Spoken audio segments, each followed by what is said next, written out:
नमस्कार प्यारे बच्चों, क्या हाल चाल। मज़े में सभी, पढ़ाई मस्त चल रही है। तो मेरा नाम महेश शर्मा और इस लेक्चर में बात करते हैं अपन आपके 12th फिजिक्स इंग्लिश मीडियम के लिए चैप्टर नंबर 9 के इंपॉर्टेंट क्वेश्चंस की, ray optics and optical instrument के इंपॉर्टेंट क्वेश्चंस की। और बात करें इसके मार्क्स की बोर्ड एग्जाम 2023 के अकॉर्डिंग, तो ये आपका चैप्टर 7 नंबर का और सबसे बड़ा चैप्टर भी यही है, 7 मार्क्स का है।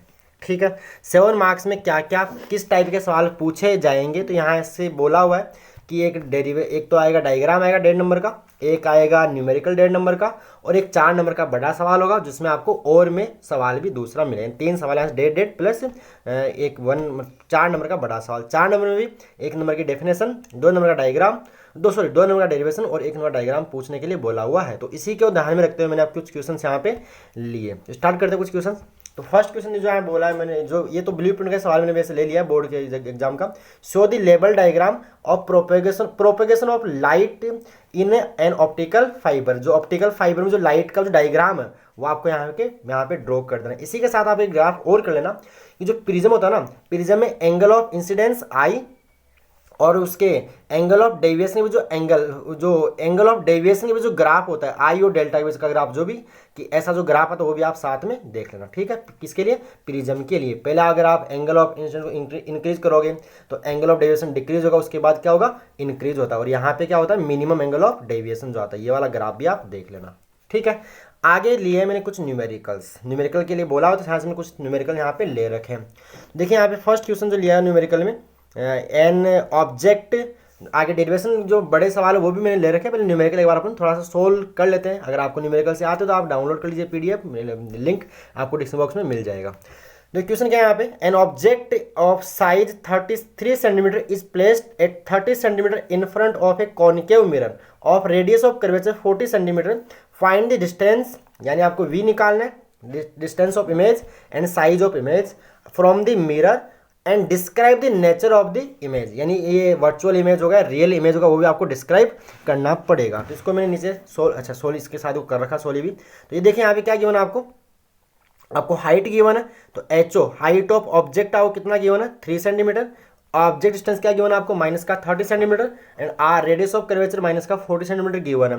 तो यहाँ से आपने को फोकल लेंथ की जरूरत पड़ने वाली है, तो पहले आप फोकल लेंथ कर लीजिए calculate, F is equal to R by 2 से, तो आएगा माइनस का 20 सेंटीमीटर। माइनस कहाँ से आ रहा है? तो कॉन्केव लेंस की कॉन्केव मिरर की फोकल लेंथ क्या होती है? नेगेटिव होती है। और रियल ऑब्जेक्ट के लिए ऑब्जेक्ट डिस्टेंस क्या रहता है? नेगेटिव रहता है। ठीक है, तो ये हो गया। आगे तो डिस्टेंस ऑफ इमेज की बात करें तो आप यहाँ लगा दीजिए बाई मिरर फॉर्मूला, तो वैल्यूज पुट कर लीजिए, सोल्व करोगे तो आपको v की वैल्यू मिलेगी माइनस का 60 सेंटीमीटर। और अगर v और u का दोनों का साइन सेम, तो इमेज कैसा बनता है? रियल बनता है मिरर के केस में। तो आगे ये तो हो गया ऑब्जेक्ट डिस्टेंस आ गया, hence image form in front of the mirror at distance of 60 centimetre from the pole of mirror. ठीक है, फर्स्ट आंसर आ गया। सेकंड आंसर अपन यहाँ निकालें साइज ऑफ इमेज। तो साइज ऑफ इमेज निकालने के लिए बच्चों अपने पहले निकालना पड़ेगा मैग्निफिकेशन। तो साइज मतलब मैग्निफिकेशन का जो फॉर्मूला होता है वो होता है height of image to height of object, और ये किसके इक्वल होता है? माइनस वी बाई यू के। तो यहाँ से आप क्या कर लीजिए, तो माइनस वी बाई यू अपने सोल्व किया तो ये आएगा कितना आएगा? ये आ जाएगा आपका माइनस का 2 आएगा। भाई देखो एम माइनस वी माइनस का 60, यू माइनस का 30, तो ये आ गया एम की वैल्यू निकाली। अब ये किसको, अब ये क्या हो जाएगा? H I upon H O equal कर लीजिए। तो यहाँ से आपको एच आई की जो वैल्यू मिलेगी, हाइट ऑफ इमेज जो आपको मिलेगा वो माइनस का 6 सेंटीमीटर आपको मिल जाएगा। उसके बाद ये बोल रहा है आपने से क्या पूछ रहा है, मतलब क्या बोल रहा है ये कि इसका मतलब नेचर बताइए। तो नेचर के लिए क्या होगा? आप निकालो मैग्निफिकेशन। अगर मैग्निफिकेशन नेगेटिव होता है, एमएनआर आप जानते हो ट्रिक, मैग्निफिकेशन अगर नेगेटिव तो इमेज होता है रियल, और अगर मैग्निफिकेशन पॉजिटिव हो तो इमेज क्या होता है? वर्चुअल होता है। तो यहाँ आप एम की वैल्यू निकाल लिए अपने, और एम यहाँ पे क्या नेगेटिव आ रहा है। अगर एम नेगेटिव है, एम आपका यहाँ सोल्व कर रखा ना, एम अगर नेगेटिव है, ये रहा एम अगर नेगेटिव है तो इमेज कैसी बनेगी? रियल। और रियल इमेज कैसी होती है? इन्वर्टेड होती है। ठीक है, तो ये इसका कुछ हो गया आपका न्यूमेरिकल। चलिए नेक्स्ट क्वेश्चन देखते हैं। यहाँ पे नेक्स्ट बोला हुआ है, next question, an object is placed at 20 centimetre from A convex lens if 3 times magnified real image is formed by the lens, then find the focal length of lens। तो बच्चों यहाँ पे आपको क्या गिवन है? ऑब्जेक्ट डिस्टेंस कितनी given है? 20 centimetre, तो यू क्या हो गया -20, और यहाँ पे क्या गिवन है फॉर्म 3 टाइम्स मैग्नीफाइड इमेज, तो यानी 3 टाइम्स, यानी एम गिवन है 3, और रियल के लिए क्या होता है एम नेगेटिव होता है, चाहे लेंस हो चाहे मिरर हो, दोनों ही केस में अगर मैग्निफिकेशन नेगेटिव है तो इमेज होता है रियल, अगर मैग्निफिकेशन पॉजिटिव है तो इमेज होता है वर्चुअल। तो यहाँ एम गिवन है। अब लेंस के लिए मैग्निफिकेशन का फॉर्मूला क्या होता है V/U होता है, तो यहाँ V निकाल लिया। अब फोकल लेंथ निकालनी है तो फोकल लेंथ का फॉर्मूला आप लेंस के लिए लगा दीजिए, लेंस फॉर्मूला, तो ये होता है लेंस फॉर्मूला 1/V - 1/U। यहाँ से सॉल्व करोगे तो आपको फोकल लेंथ क्या मिल जाएगी 15 सेंटीमीटर आपको मिल जाएगी। सॉल्व तो कर लोगे, बोलो वैल्यूज पुट करके, ठीक है। चलिए नेक्स्ट क्वेश्चन जो ले रखा है यहाँ पे वो ले रखा है focal length of A convex lens in air is 25 centimetre. बच्चों इसी टाइप के सवाल बोर्ड एग्जाम में भी आते हैं, ठीक है, जो मैंने जैसे मैंने लिया है न्यूमेरिकल्स, इसी टाइप क्वेश्चन बोर्ड एग्जाम में भी आते हैं। मतलब ये तो या तो एग्जैक्ट मिल जाएगा, ये एग्जैक्ट नहीं तो इसके जैसा कुछ आपको मिलेगा, ठीक है कि नहीं। तो यहाँ focal length of convex lens in air is 25 centimetre, if it is immerse in water then calculate the focal length of the lens. ऐसा बोल रहा है कि एक कॉन्वेक्स लेंस है, उसकी एयर में वैक्यूम में जो फोकल लेंथ तो 25 सेंटीमीटर है, तो आप जब उसको पानी में डुबो देंगे, इमर्स कर देंगे, तो उस टाइम उसकी फोकल लेंथ क्या होगी। उसके लिए आपको गिवन है रिफ्रैक्टिव इंडेक्स ऑफ वाटर क्या गिवन है 4/3, और रिफ्रैक्टिव इंडेक्स ऑफ ग्लास क्या गिवन है 3/2 गिवन। तो इसको मैंने नीचे आपको सोल्व करके दे रखा है, देखिए। तो इसका सोल्यूशन आपको नीचे मिल जाएगा, मैं आपको दिखा देता हूँ, एक मिनट थोड़ा सा। इसका सोल्यूशन ये नहीं है, इसका देखिए ये रहा, नहीं ये भी नहीं है, हाँ देख ये रहा इसका सॉल्यूशन, ठीक है। नंबर छोड़ देना, नंबर जो भी है ना, नंबर से परेशान मत होना।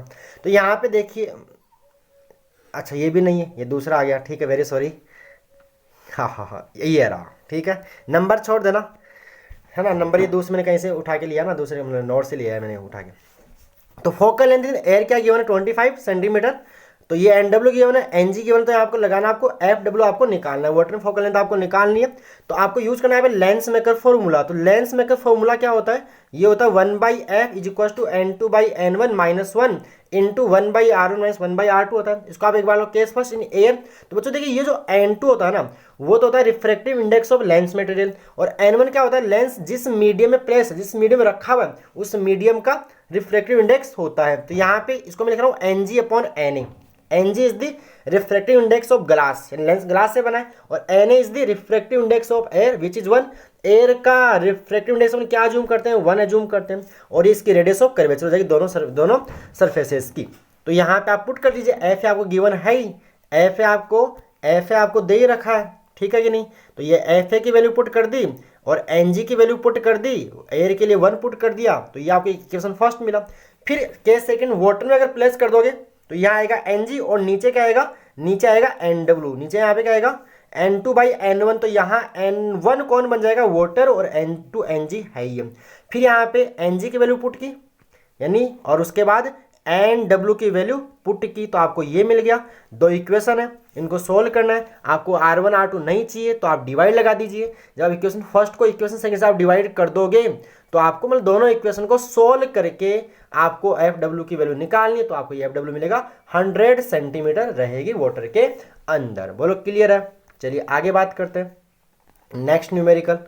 तो नेक्स्ट न्यूमेरिकल यहाँ पे नेक्स्ट न्यूमेरिकल देखिए, नेक्स्ट न्यूमेरिकल कौन सा है, ये तो हो गया क्वेश्चन नंबर 56। क्या बोला, if a concave lens of 25 centimetre focal length is placed in contact with a convex lens of 20 centimetre focal length, then calculate the power of combined lens form by this combination.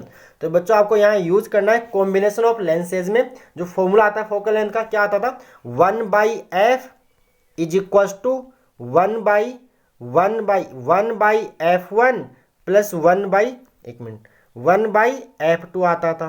थोड़ा सा रुकना ना, तो यहाँ पे formula कौन सा लगाना है आपको, कौन सा अप्लाई करना है 1/F = 1/F1 प्लस 1/F2। अगर न्यूमेरिकल आता है तो आगे बढ़ी, टाइम खराब करने की कोई जरूरत नहीं है ज़रा, ठीक है। तो यहाँ F1 देखो बच्चों, कॉनकेव लेंस की फोकल लेंथ नेगेटिव होती है और कॉन्वेक्स लेंस की फोकल लेंथ पॉजिटिव होती है। तो देखिए यहाँ पे ये कॉनकेव की है तो इसको आप मान लीजिए F1 मान लीजिए, और दूसरा कॉन्वेक्स क्या मान लीजिए 20 मान लीजिए या प्लस मान लीजिए। तो यहाँ क्या आएगा 1/f is equal to 1/-25 plus 1/20 आएगा। एलसीएम लेंगे किसका 25 और 20 का, तो कितना हो जाएगा आपका, ये हो जाएगा आपका 100 हो जाएगा। तो आप एलसीएम लेके सोल्व करना, आपको एफ मिल जाएगा, एफ सेंटीमीटर में आएगा। फिर पावर निकालनी है, तो पावर के लिए फॉर्मूला, अब आप समझदार हो, पावर के लिए 1/f करोगे, लेकिन पावर निकालने के लिए f को सेंटीमीटर में है तो मीटर में कन्वर्ट कर लेना। अगर यहाँ सेंटीमीटर में आ रहा है तो इसको मीटर में कन्वर्ट करके आपको पावर निकाल लेनी है। या आपसे देखो यहाँ पे इसने एक स्टेप आगे पूछा है, यहाँ से फोकल लेंथ पूछे तो फोकल लेंथ आ जाएगी, पावर पूछे तो आप P=1/f कर लेना। ठीक है, तो ऐसे सवाल इसको आप पूरा कंप्लीट सोल्व कर लीजिएगा। ठीक है, पावर के लिए फोकल लेंथ को सेंटीमीटर में है तो मीटर में चेंज कर लेनी है। क्लियर। चलिए नेक्स्ट क्वेश्चन बोला है यहाँ पे, नेक्स्ट क्वेश्चन जो बोल रखा है question number 57, the focal length of an objective lens and eyepiece are 192 centimetre and 8 centimetre are respectively in a small telescope, calculate its magnifying power and the separation between two lenses. तो यहाँ का ये नीचे आपको solve करके दे रखा है। देखिए यहाँ पे तो टेलीस्कोप जब बोले ना तो मैग्नीफाइंग पावर का फॉर्मूला होता है -f0/f, ये फॉर्मूला होता है। तो f0 is the focal length of objective lens and f is the focal length of eyepiece lens. तो यहाँ से आप सोल्व करोगे तो ये आपको मिलेगा -24 मैग्नीफाइंग पावर मिल जाएगी। लेंथ पूछता है, लेंथ के लिए करते हैं अपन f0 प्लस f ही विद मैग्नीट्यूड, साइन की बात यहाँ पे नहीं करेंगे, यहाँ पे मोड़ ले लिया तो आपको ये मिलेगी लेंथ 200 सेंटीमीटर। यहाँ पे इसी टाइप का सवाल क्या पूछता है, हो सकता है दोनों लेंसों के बीच की आपको लेंथ और मैग्नीफाइंग पावर देके f0 और f की वैल्यू भी पूछ सकता है। क्या बोला है मैंने, या तो f0 और f देके आपको मैग्नीफाइंग पावर और लेंथ पूछ लेगा, या दोनों लेंसेज के बीच की आपको लेंथ देके और मैग्नीफाइंग पावर देके दोनों लेंसेज की फोकल लेंथ आपसे यहाँ से पूछ सकता है। मीन्स ये देके f0 और f भी पूछ सकता है। इसका ही सिमिलर क्वेश्चन, बोलो क्लियर है। तो ये हो गया आपका न्यूमेरिकल। नेक्स्ट क्वेश्चन यहाँ पे जो न्यूमेरिकल में ले रखा है वो यहाँ पे है ये वाला। ठीक है, तो बच्चों ये सवाल भी एक अच्छा सवाल है, लेंस मेकर फॉर्मूले का सवाल है। डबल कॉन्वेक्स लेंस R2B, मतलब ये वाला डबल कॉन्वेक्स लेंस, ठीक है, R2B manufacture from a glass of refractive index 1.55, यानी जिस मटेरियल से बना है, जिस ग्लास से बना है उसका आपको RI रिफ्रैक्टिव इंडेक्स की वैल्यू गिवन है 1.55 with both faces of the same radius, यानी ऐसा बोलना चाह रहा है इसके रेडियस पहले वाले की R1 है, इसकी R2, दोनों की वैल्यू इक्वल है, मैग्नीट्यूड दोनों का इक्वल है, लेकिन जब फॉर्मूले वैल्यू पुट करो तो साइन के साथ पुट करना, R1 को प्लस R मान लेनी है और R2 को माइनस R मान लेनी है। भाई R1 इधर होगा तो ये प्लस होगा और R2 इधर क्या हो जाएगा माइनस। बात अगर समझ में नहीं आ रहा ना तो साइन कन्वेंशन के साथ वैल्यू पुट करनी है, विद साइन वैल्यू पुट करनी है। ठीक है, फिर बोला what is the radius of curvature required if the focal length, आपको गिवन इसकी focal length of the lens is to be 20 centimetre. तो ये आंसर तो मैंने दे रखा है, इसका नीचे सॉल्यूशन भी आपको मिल जाएगा। तो इसका सॉल्यूशन मैं आपको बताता हूँ, इसका सॉल्यूशन ये रहा, ये आ गया। देखो क्या बोला है, from the lens maker formula ये होता है, आप R1 को रखना, देखो R1 को देखो, जो भाई देखिए रिफ्रैक्टिव इंडेक्स गिवन है कितना 1.55, R1 plus R, R2 minus R, focal length ये गिवन है। उसके बाद by from lens maker formula जो आपको याद ही है, या अगर एयर में रखा हुआ है कुछ नहीं बोला तो अपन क्या मान लेंगे, मीडियम बाहर एयर मान लेंगे, तो एयर में सिंपली n-1 कर लीजिए तो 1/f, अब सारी वैल्यूज पुट कर दीजिए, एक इक्वेशन बन गया, इसको आप सोल्व कर लीजिए तो आपको R मिलेगा कितना 22 सेंटीमीटर का आंसर आपको मिल जाएगा। बोलो क्लियर है। ठीक है, ये थे आपको कुछ न्यूमेरिकल, सिमिलर न्यूमेरिकल्स आपको डिटो ही मिल सकता है, इनके जैसे आपको एग्जाम में मिल जाएंगे। चलिए आगे डेरिवेशन है, तो डेरिवेशन में आपको बताता हूँ, सोल्व तो कराऊंगा नहीं, आपको भी पता है ना, तो आप ये क्वेश्चंस देख लीजिएगा एक बार। तो यहाँ पे जो नेक्स्ट क्वेश्चन है वो define reflection of light waves, उसके बाद आपको ये वाला जो डेरिवेशन करना है N2/V, मतलब रिफ्लेक्शन एट स्फेरिकल सरफेस वाला डेरिवेशन, आप इसको पूरा पढ़ना चाहिए, आप पूरा पढ़ना चाहते हो इसको पूरा पढ़ लीजिएगा। ठीक है, क्वेश्चन नेक्स्ट जो डेरिवेशन, जो बड़े सवाल जो आने वाला 4 नंबर का, और में यहाँ पे और में भी सवाल रहेगा, तो आप ये क्वेश्चन कर जाना, इसमें पक्का कोई ना कोई आपको मिल जाएगा, ऊपर या नीचे कहीं ना कहीं एक जगह तो पक्का मिल जाएगा।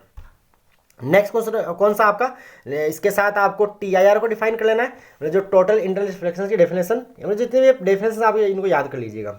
क्योंकि एक नंबर में डेफिनेशन पूछी जाएगी। और फिर लेंस मेकर फॉर्मूला, इसका आपको डेरिवेशन देख लेना है, डेरिवेशन देख लेना 1/f is equal to n-1। इसको n2/n1 भी बोल सकता है, ये तो मैंने किसी बोला एयर में बोला, n2/n1 भी यहाँ पे बोल सकता है, ठीक है, अगर एयर के अलावा और कोई मीडियम है तो, ठीक है, तो ये आप कर लेना। उसके बाद नेक्स्ट है व्हाट इज लेटरल शिफ्ट, क्या होता है लेटरल शिफ्ट को देख लेना। और उसके साथ आपको जो ड्रॉ रे diagram for the formation of image by compound, अच्छा कंपाउंड माइक्रोस्कोप का बोला है, और drive an expression for its total, यानी बात ये है जो कंपाउंड माइक्रोस्कोप और टेलीस्कोप आप करके जाना, माइक्रोस्कोप दोनों कर लेना, कौन सी सिंपल और कंपाउंड, टेलीस्कोप दोनों कर लीजिए, रिफ्लेक्टिव टाइप टेलीस्कोप और रिफ्लेक्टिंग टाइप टेलीस्कोप, इतना करोगे तो कोई सा पक्का मिल ही जाएगा। टेलीस्कोप पूरा कर जाइए, पक्का मिल जाएगा डेरिवेशन आपको कोई सा कोई सा ही। फिर आगे बोला है नेक्स्ट क्वेश्चन, टेलीस्कोप करोगे ना तो सॉरी माइक्रोस्कोप वाला कर लेना जो भी इसमें बोला है।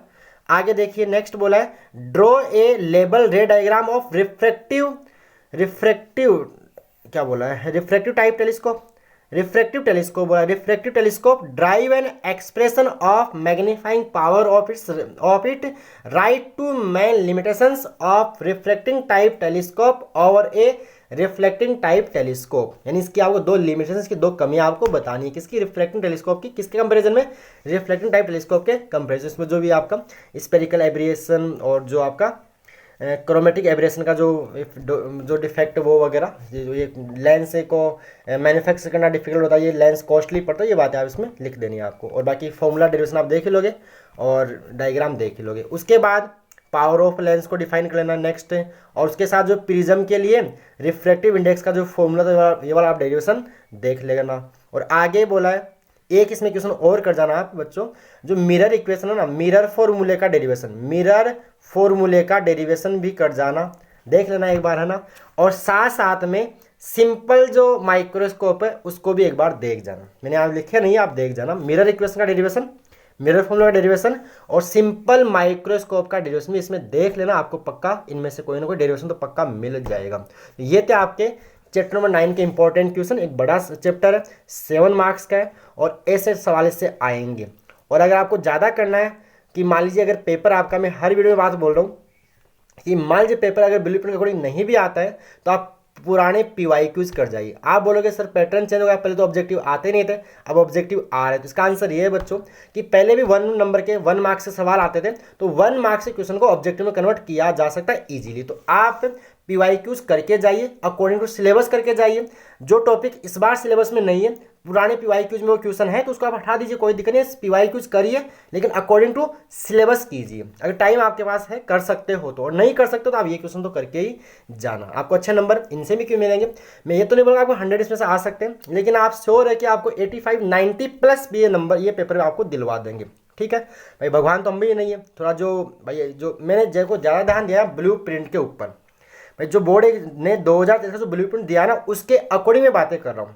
अगर कुछ ऊपर नीचे होता भी हो तो उसका मैंने आपको उपाय बता दिया कि आप PYQs कर लीजिए, अकॉर्डिंग टू सिलेबस कर लीजिए, ठीक है। पैटर्न चेंज भी हो गया तो 1 मार्क्स से सवाल को वो ऑब्जेक्टिव में कन्वर्ट कर सकता है। बाकी जो बड़े सवाल होते हैं डेरिवेशन और थ्योरी के सवाल PYQs से ही आपको मिलने वाली गारंटी है, ठीक है। ओके प्यारे बच्चों, धन्यवाद।